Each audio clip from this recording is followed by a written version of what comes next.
Welcome to Tech It Simple. In today's video, I'm going to show you how you can change your profile picture in Microsoft Outlook.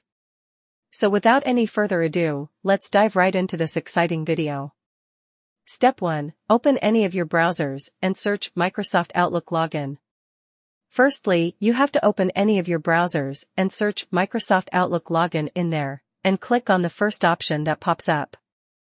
After searching, it will lead you directly to the Microsoft Office site. You just simply have to log in to Microsoft Outlook from here.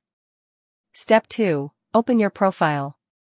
Now, after logging into your Outlook account, you just simply have to click into your profile from the top right corner here. Step 3. Add a photo into your profile. Simply after entering your profile, you can see this Add a Photo option here. You just simply have to tap there and click on the Add a Photo option down here. After clicking there, you can select any of the photos from your browser.